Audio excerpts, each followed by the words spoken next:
आज के इस करियर डिस्कशन पे सबसे पहला हमारा जो टॉपिक रहने वाला है गवर्नमेंट एग्जाम्स के बारे में। एमपीएससी यूपीएससी एग्जाम्स या कोई भी आपको पब्लिक सेक्टर में काम करना है गवर्नमेंट के साथ, तो ये पैनल डिस्कशन उन सवालों पे रहेगा। और हमारे बीच मनीष जी काबरा है। इनके बारे में एक सबसे बड़ी विशेषता मैं बताना चाहूँगा कि इन्होंने सिविल सर्विसेज एग्जाम्स जो यूपीएससी है at the age of 26 clear की हुई है। एक बार जोरदार तालियां हो जाए इनके लिए। इनका ब्रीफ में बस बैकग्राउंड बताना चाहूंगा। इन्होंने बीटेक सिविल सीओईपी से 2020 में कंप्लीट किया है। गेट 2023 जो एग्जाम्स है इंजीनियर्स की एग्जाम्स है for public sector services, all India rank इनका 39 आया हुआ है उसमें। एक बार जोरदार तालियां। यूपीएससी इंजीनियरिंग सर्विसेज एग्जामिनेशन 2023 इन्होंने क्लियर किया है। एंड रिसेंटली ही has also joined as assistant executive engineer class 1 gazetted officer in ministry of defence. Atal Setu project पे इन्होंने गवर्नमेंट के साथ और एलएनटी के साथ काम किया हुआ है as a senior manager. And ये पोस्टिंग के पहले इंडियन ऑयल कॉर्पोरेशन के साथ भी इन्होंने एज एन इंजीनियरिंग ऑफिसर काम किया हुआ है। सबसे पहले प्रश्नों की शुरुआत करने से पहले मैं आपसे एक चीज पूछना चाहूंगा कि एट द एज ऑफ 26 इन एग्जाम्स को क्लियर करना कितना आपके लिए, आपने कुछ ये चीज के बारे में सोचा था, ऐसा कोई विजन रखा था, या जस्ट आपने एनरोल करते गए और आपको एग्जाम्स के बारे में इंफॉर्मेशन मिलती गई और आप जैसे जैसे उसमें बढ़ते गए आपको समझ आने लगी? नहीं, ये जो इंजीनियरिंग सर्विस एग्ज़ाम है ये तो थोड़ा इसका बैकग्राउंड बता देता हूँ। ये कॉमन एग्ज़ाम नहीं है, ये सिर्फ इंजीनियर्स इसके लिए अप्लाई कर सकते हैं, और वो भी सिर्फ 4 ब्रांचेस के, सिविल, मैकेनिकल, इलेक्ट्रिकल और ईएनटीसी। सो ये बहुत कॉमन एग्ज़ाम नहीं है, तो बहुत सारे लोगों को पता नहीं है, but this is also class 1 officer post. और इस एग्ज़ाम के प्रिपरेशन के बारे में तो मैं बताता हूँ। मैं 3rd ईयर से मैं शुरुआत कर रहा था, और मेरा था कि मुझे इसी एग्ज़ाम को क्रैक करके I have to get into government as a class 1 officer with the civil engineering background. So since 3rd year I had started preparation, और फिर उसके बाद कैंपस प्लेसमेंट हुआ। मैं एलएनटी में I worked in L and T for 1.5 years। फिर वहाँ से रिज़ाइन करके मैं फिर से फुल टाइम प्रिपरेशन किया मैंने फॉर अराउंड 1.5-2 years। और उसके बाद फिर ये गेट और ये इंजीनियरिंग सर्विस, ये दोनों एग्ज़ाम एक साथ मेरी क्लियर हो गए। सो ये मतलब इट वाज प्री प्लान्ड, और इसके प्लानिंग से ही ये किया था।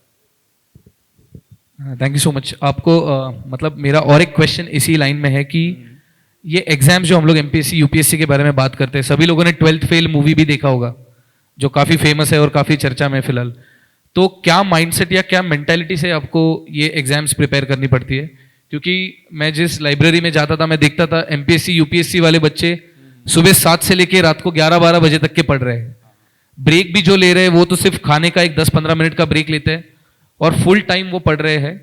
तो इस बारे में आप क्या बताना चाहोगे कि आपकी क्या मेंटालिटी रहनी चाहिए अगर आपको इन सिविल सर्विसेज एग्जाम्स में अगर आपको एंट्री करनी है तो? सबसे पहले तो मैं यही बताना चाहूँगा कि this exam is crackable, and that also in first attempt. तो लोगों को ये विश्वास ही नहीं होता है कि एट द एज ऑफ मतलब मैं बता रहा हूँ पास में, लास्ट तक आवाज़ आ रही है? ओके सॉरी, तो मैं शुरू करता हूँ फिर से। तो मैं यही बताना चाहता हूँ कि ये एग्ज़ाम तो क्रैकेबल है। पहले ये खुद को विश्वास दिलाना चाहिए, सिर्फ खुद को ही दिलाना चाहिए, क्योंकि बाकियों को कुछ पड़ी नहीं है।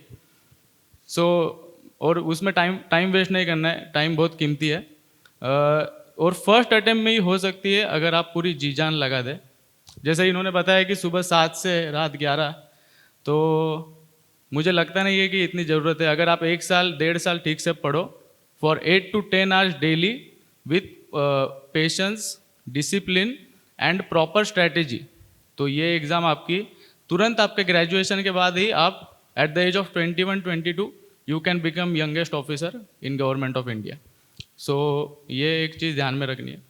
तो बाकी यही मेंटेलिटी है बेसिकली, क्योंकि आधे लोग जो प्रिपेयर करते हैं वो इससे करते हैं कि यार 6 अटेम्प्ट है, 7 अटेम्प्ट है। तो ये मेंटेलिटी रखोगे तो आपको 7 अटेम्प्ट लगेंगे। अगर आप पहला ही अटेम्प्ट ऐसा दोगे कि ये मेरा लास्ट अटेम्प्ट है, then it is definitely you can crack it in first attempt. So मैं यही कहना चाहूँगा। सो ये बेसिकली आपके माइंडसेट पे सब चीज़ें डिपेंड करती है, आपको कितने अटेम्प्ट लगेंगे या क्या लगेंगे। अब अगर मुझे एमपीएससी या यूपीएससी कोई भी फील्ड चूज करना है, तो उसके लिए मेरा बैकग्राउंड क्या कॉमर्स होना चाहिए या साइंस होना चाहिए, या स्पेसिफिक मुझे कुछ पहले ही 10th या 11th 10th क्लियर करने के बाद 11th से या आफ्टर 12th मुझे कुछ स्पेसिफिक प्रिपरेशन करने की ज़रूरत है क्या? तो ये जो यूपीएससी है, यूपीएससी पहले थोड़ा सा मैं बैकग्राउंड देता हूँ आपको। यूपीएससी बहुत सारी अलग अलग एग्जाम्स कंडक्ट करती है for class 1 officer and class 2 officer post in government of India. तो इसमें पहले तो सबसे कॉमन और मोस्ट फेमस है सिविल सर्विसेज एग्ज़ाम, जिससे आप IAS, IPS, IFS, foreign services, IRS, revenue services, ये सारे ऑफिसर्स आप बन सकते हो। उसके बाद है इंजीनियरिंग सर्विसेज, ये स्पेसिफिकली इंजीनियर्स के लिए, जैसे मैंने पहले बताया। फिर इफ़ कोई डॉक्टर है एमबीबीएस जिसको क्लास 1 ऑफिसर की पोस्ट चाहिए इन रेलवे डिपार्टमेंट और डिफेंस डिपार्टमेंट, तो उसके लिए भी यूपीएससी एक अलग एग्ज़ाम कंडक्ट करता है, कंबाइंड मेडिकल सर्विसेज करके। फिर एनडीए की एग्ज़ाम यूपीएससी कंडक्ट करता है, और डिफेंस फोर्सेस के लिए अलग एग्ज़ाम वो यूपीएससी कंडक्ट करता है। तो ऐसे बहुत सारी एग्ज़ाम्स हैं जो क्लास 1 ऑफिसर्स के लिए यूपीएससी कंडक्ट करता है। अभी जो सिविल सर्विसेज एग्ज़ाम है, इसके लिए आपको बस एक ग्रेजुएशन डिग्री की ज़रूरत है। आपके पास अगर एक ग्रेजुएशन डिग्री है, then you can attempt it, you can attempt that exam civil services. पर जो स्पेसिफिक एग्ज़ाम है engineering services, combined medical services, ये एग्ज़ाम्स के लिए आपको वो पर्टिकुलर बैचलर डिग्री चाहिए। जैसे इंजीनियरिंग सर्विस के लिए मैंने बताया आपको, आपकी बैचलर्स इन इंजीनियरिंग चाहिए आपको, और मेडिकल के लिए आप एमबीबीएस चाहिए। सो ये है। तो आप अगर सिविल सर्विसेज के लिए अटेम्प्ट कर रहे हो, you want to go into administrative services, police service, then you can be from arts background, commerce background, or either science background. So that doesn't matter.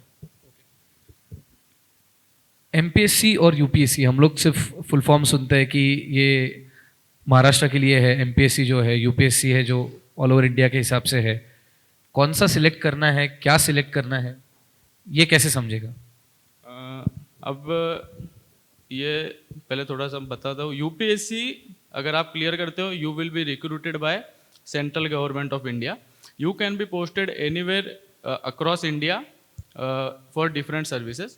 और अगर आप एमपीएससी क्लियर करते हो, then you will be confined to state of Maharashtra. आप government of Maharashtra के under एक gazetted officer रहोगे। तो रोल्स बेसिकली सेम ही होते हैं, बस आप यूपीएससी में जाते हो तो आप थोड़े लार्जर स्केल पे you can impact, you can serve throughout the nation. So ये एक डिफरेंस है। अभी कोई कोई लोग चाहते हैं कि मुझे महाराष्ट्र में ही रहना है, सो दे गो फॉर एमपीएससी। कोई कोई लोग चाहते हैं कि नहीं, I have to go for UPSC, I want to serve anywhere in India. अगर वो कंफर्टेबल है तो वो और यूपीएससी के लिए जाते हैं। सो ये बेसिक डिफरेंस है। इनके एग्जाम पैटर्न्स कैसे रहते हैं? अगर मुझे फॉर एग्जांपल एमपीएससी के लिए प्रिपेयर करना है या यूपीएससी के लिए प्रिपेयर करना है, तो कई बार हम लोग सुनते हैं कि 5th स्टैंडर्ड में कई ज्योग्राफी में कुछ चीज़ पढ़ाई होगी तो वो चीज़ आ जाती है।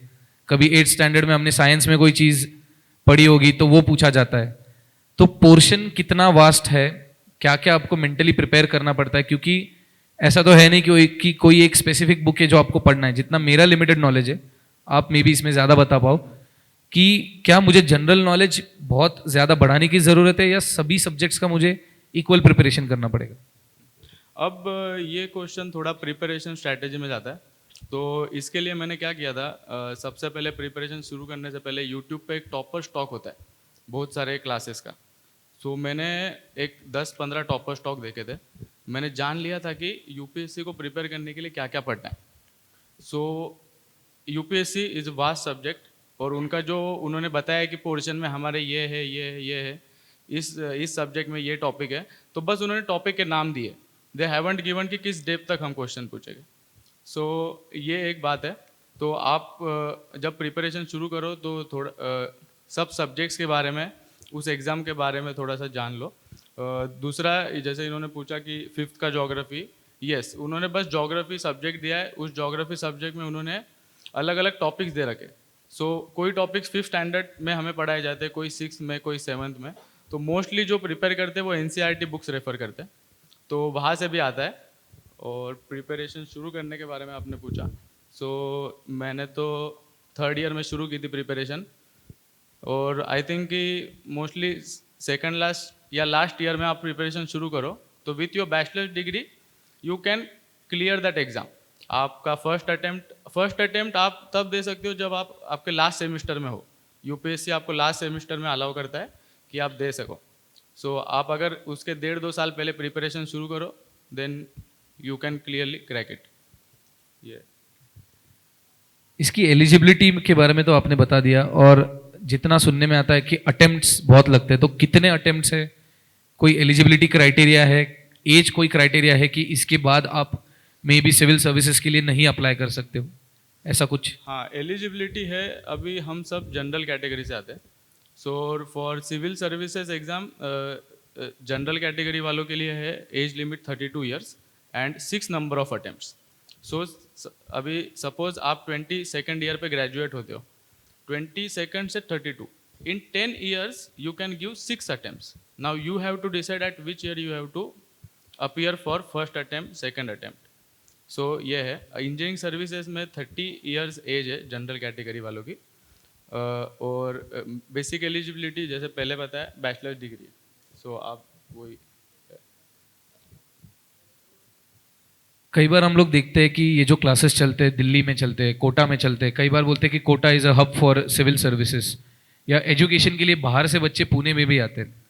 तो क्या पुणे, दिल्ली या कोटा या ऐसी कोई जगह पे जाना ज़रूरी है कि आपको उस एनवायरनमेंट में खुद को ढाल पाना ज़रूरी है, या आप कहीं से भी अक्रॉस इंडिया आप प्रिपेयर कर सकते हो और आप क्लियर कर सकते हो, ऐसा कुछ? हाँ, ये जो दिल्ली वाला है ये थोड़ा सा एक मिथ है, मैं बता देता हूँ। क्योंकि जब आप दिल्ली जाते हो, सो अपार्ट फ्रॉम स्टडीज़ आपको बहुत सारी रिस्पॉन्सिबिलिटीज़ आ जाती है। मैं एक्चुअली 3 महीने के लिए था दिल्ली, एंड वहाँ का एनवायरनमेंट और वहाँ का वेदर कंडीशंस, वहाँ का रहना, सो ये सब बहुत टफ कंडीशंस है। सो मतलब आई वाज लकी कि मैं जब आई लेफ्ट एल और जब मैंने प्रिपरेशन शुरू किया, तो पहले मैं भी सोच रहा था कि दिल्ली जाऊँ प्रिपेयर करूँ कि एक माहौल मिलेगा अच्छे से, वहाँ ये पढ़ाई होगी। पर फाइनली यही डिसाइड हुआ कि यार घर से करेंगे, क्योंकि जितना फिजिकल और मेंटल हेल्थ इंपॉर्टेंट है, उतना ही फैमिली सपोर्ट इंपॉर्टेंट होता है इस एग्ज़ाम में। सो वो आप घर पे रह के ही कर सकते हो। दूसरा, घर पे रहने का बेनिफिट ये है कि घर वालों की नज़र होती है। So you are under the watch. मुझे लगता है कि वो एक बहुत बेटर है, क्योंकि दिल्ली में आप डिस्ट्रैक्शन के शिकार भी हो सकते हो। वहाँ पता नहीं आपको कैसे लोग आएंगे, आपके कैसा फ्रेंड सर्कल होगा, क्या होगा। तो इसलिए मैंने डिसाइड किया था कि पुणे और घर से यही बेटर ऑप्शन है। और बहुत सारे ऐसे एग्जाम्पल्स हैं जो घर में रह के भी क्रैक किए हैं।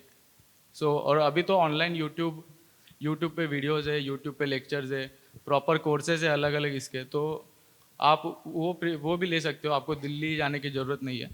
सो दिल्ली अगर कोई सोच रहा है तो always give a second thought, क्योंकि दिल्ली में सर्वाइव करना इज़ नॉट दैट इजी। सो मैं तो यही कहूँगा कि आप पुणे से या अपने होम टाउन से जितना आप अकेले शांत माहौल में पढ़ोगे, that will be always better. पढ़ाई, हम लोग पढ़ाई के बारे में तो काफ़ी बात करते हैं ऑलरेडी कि आपको प्रिपेयर कैसे करना है, एग्जाम्स के लिए क्या पढ़ना है। पढ़ाई के अलावा और कोई चीज़ों में आपको जो तैयारी करनी पड़ती है, जैसे फॉर एग्जांपल हम लोग पुलिस की एग्जाम्स देखते हैं तो उनको फिजिकल फिटनेस भी प्रिपरेशन क्राइटेरिया मैच करना पड़ता है। एनडीए है जो अगर आपको आर्मी में जाना है तो कुछ उसके लिए प्रिपेयर करना पड़ता है। अभी इसके थ्रू आपके कई सारे डेस्क जॉब भी होंगे जो आपको ऑन फील्ड काम नहीं करना पड़ रहा है, तो उसके लिए अदर देन स्टडीज आप कुछ सजेस्ट करोगे कि जिसमें स्टूडेंट्स को प्रिपेयर करना चाहिए? अदर देन स्टडीज़ मतलब जो 8 से 10 घंटे अगर आप पढ़ रहे हो, तो उसके बाद एक हॉबी डेवलप करो। ये हॉबी आपको कब काम आएगी? जब आप इंटरव्यू के लिए जाओगे। क्योंकि जो एक डिटेल एप्लीकेशन फॉर्म होता है यूपीएससी का, you have to fill it, तो उसमें वो आपके हॉबीज़ पूछते हैं। और मोस्टली आपका इंटरव्यू, अगर आपकी हॉबीज़ है रीडिंग, राइटिंग, ऐसी नॉर्मल सी हॉबीज़ है, तो वो जो पैनल है इंटरव्यू वाले, तो they will not get attracted. तो फिर वो उनके मन में जो क्वेश्चन है वो आपसे पूछेंगे। अगर आपकी कोई हॉबी है, एक बढ़िया सी हॉबी थी, मुझे याद है मेरे दोस्त की, वो पोवाडा लिखता था। वो मराठीत पोवाडे असतात ना, तर त्याचा MPSCच्या इंटरव्ह्यूमध्ये, त्याचे सगळे मॉक इंटरव्ह्यूमध्ये त्याला फक्त पोवाडाच म्हणायला लावला, आणि त्याच्याने ते पॅनलवाले खुश झाले. तर असं काहीतरी एक हॉबी अगर आप डेवलप करो, क्योंकि आपके पास टाइम है यार, मैं सच बता रहा हूँ, ये जो 16-16, 18-18 घंटे बोलते हैं, इसकी ज़रूरत नहीं है। आप 1.5 साल से, अगर ठीक से 1.5 साल प्लान करो, एग्ज़ाम के पैटर्न को समझ लो, 8 to 10 मैक्सिमम 12 आवर्स सफिशेंट है। उसके बाद तो यार दिमाग में भी नहीं जाता है, आप बस बुक के सामने पढ़े रहते हो, वो लाइनें घूमती रहती है। सो एक हॉबी डेवलप करो। मैंने अपने इसमें लिखा था हॉबी की, मैंने अपने डैफ में लिखा था हॉबी की I have started learning investing in stock market. तो मैं फॉलो भी करता था, मैं पढ़ता भी था, मैं न्यूज़ भी देखता था। तो मेरे इंटरव्यू में भी थोड़ा सा उन्होंने पूछा था मुझे। सो अब क्या हो जाता है, इंटरव्यू में अगर आपके फेवरेट टॉपिक पूछ ले तो पहले तो आपका कॉन्फिडेंस हाई हो जाता है, आप आंसर दे पाते हो जो बस आपको ही पता है कि ये सही है क्योंकि आपने उसके बारे में पढ़ा है। सो ये बात है, इंटरव्यू में कॉन्फिडेंस देगी, आपके मार्क्स इंप्रूव करेगी। दूसरा, हॉबी से क्या होगा, आपका माइंड रिफ्रेश होगा।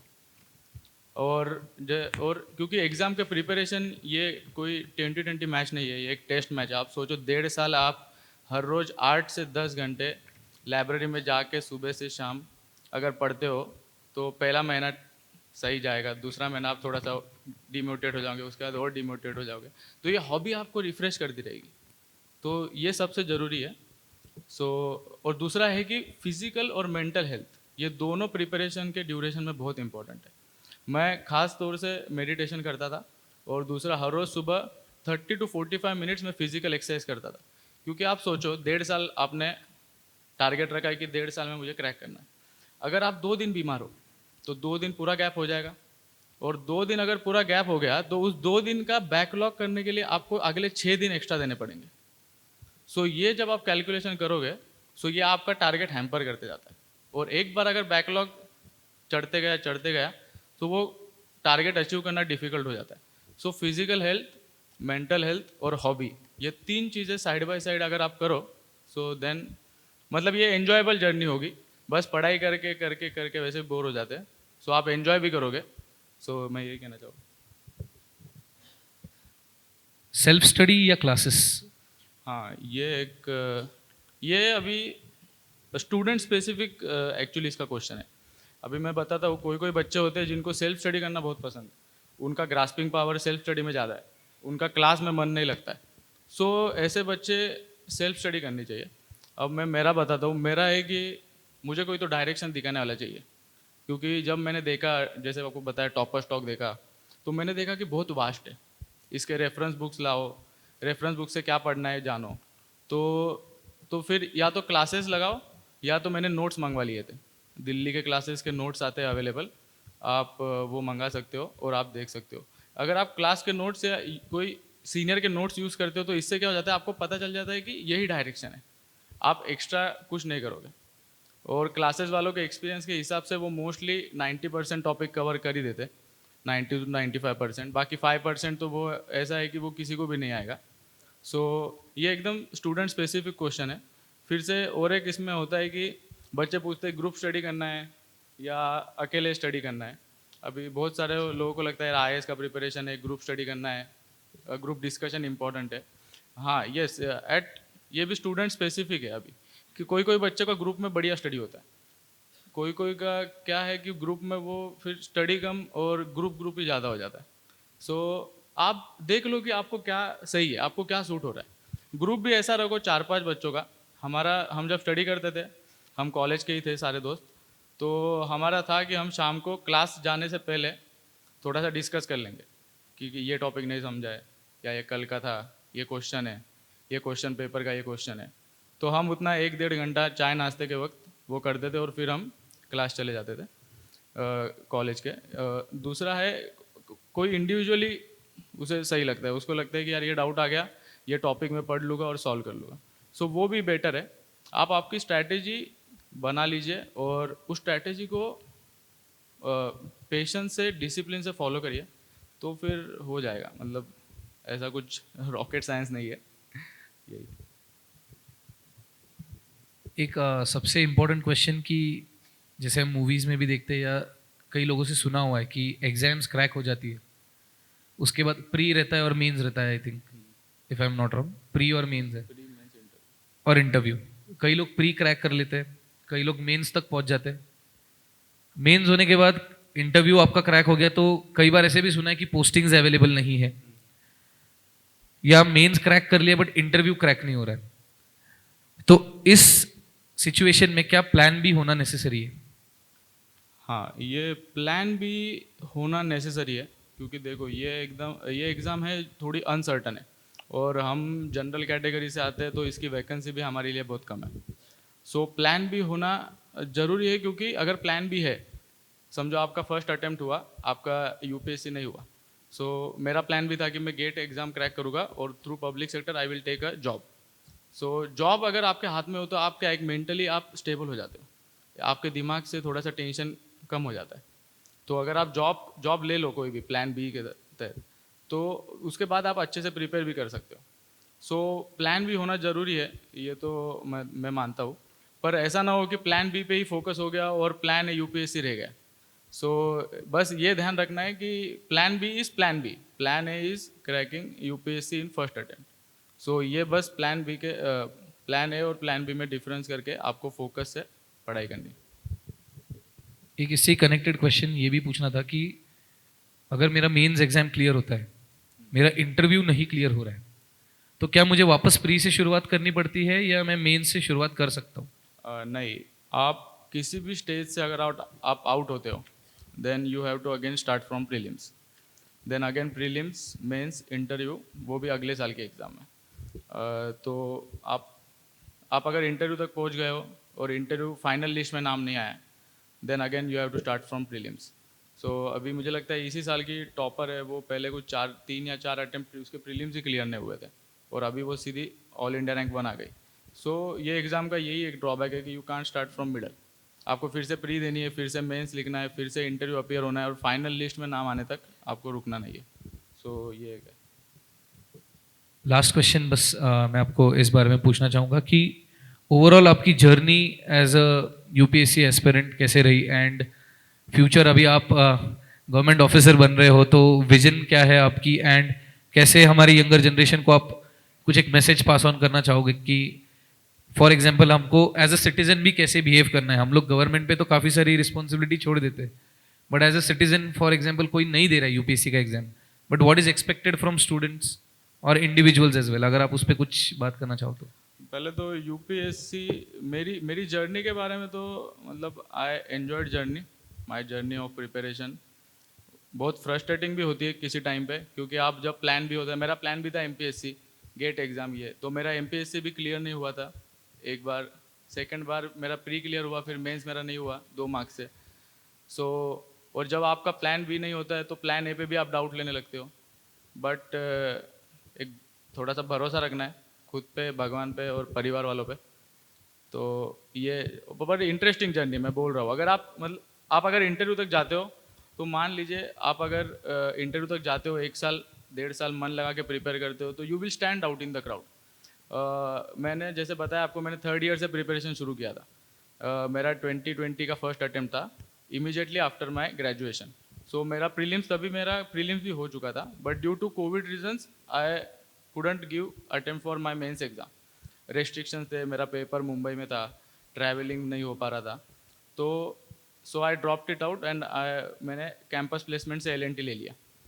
सो पर क्या होता है, अभी 1.5 साल मैंने प्रिपरेशन किया था, तो मेरा नॉलेज था, सारे सिविल इंजीनियरिंग के सब्जेक्ट्स मुझे पता थे, तो एलएनटी में भी मतलब लोग रिकॉग्नाइज करते थे कि बाबा इसने मेहनत की है, इसको पता है, आ, इससे सजेशन लेने चाहिए, मैनेजर आपसे आके पूछता है।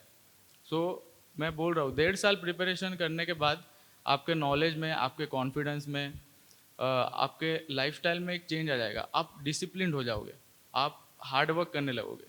तो मैं यही कहना चाहूँगा। दूसरा आपने पूछा कि as a citizen, as a civil servant और एज अ गवर्नमेंट ऑफिसर, तो ड्यूटी होती है कि policy making, policy implementation, project execution, ये सारे काम होते हैं। बट एज अ सिटीज़न तो मैं यही बोलूँगा कि जो पॉलिसी गवर्नमेंट की है, आप उसमें अपना अपना सहयोग दें, और अपना सिटीज़न अपना सिटीज़न होने का यही एक नाता है कि नॉर्मल जो सारे रूल्स रेगुलेशंस है वो फॉलो करें। बाकी तो मैं बहुत खुद को छोटा समझता हूँ कि मैं आपको कुछ सजेस्ट कर पाऊँ। सो यही है। Thank you. So that's it from my side as well. एक बार जोरदार तालियां मनीष जी के लिए।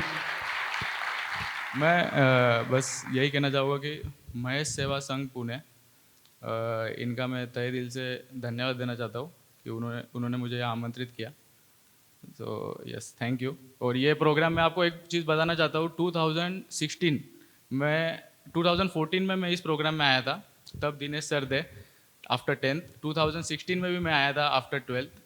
और आज लकीली मैं मतलब ये बहुत ही बड़ी बात है कि मैं सर के साथ एक ही स्टेज शेयर करूँगा।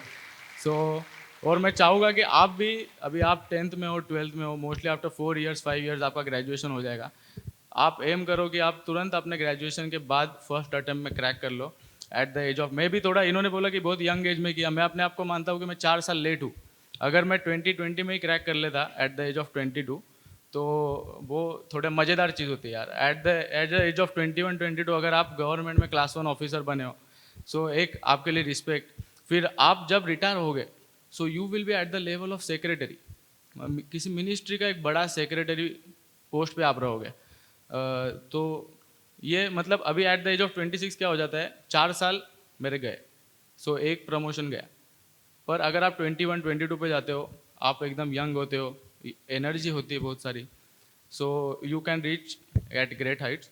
सो टारगेट यूपीएससी, मैं यही कहना चाहूँगा। और thank you everyone. Thank you so much. आपके कोई भी सवाल रहेंगे तो हम पैनल डिस्कशन में लेंगे इसके बाद, जैसे हमारे बाकी स्पीकर्स का भी बोलना हो जाएगा। Thank you so much Manish ji, thank you.